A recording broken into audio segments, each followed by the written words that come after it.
Açıldı cennetin babını sevip sefa geldi.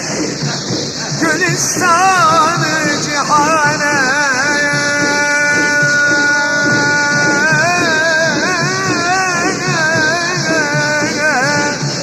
devri hüsnü baha geldi.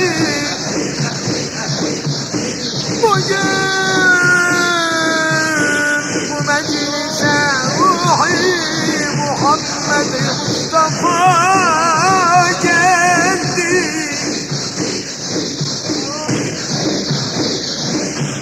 Bugün bu meclise ruhi Muhammed Mustafa geldi. Salli ve sellim ve barik ala ashadi ve ekşfeti nuri cemi'al enbiyâi vel murselin.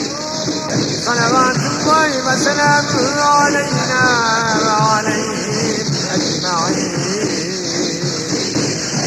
Velhamdülillahi Rabbil alemin.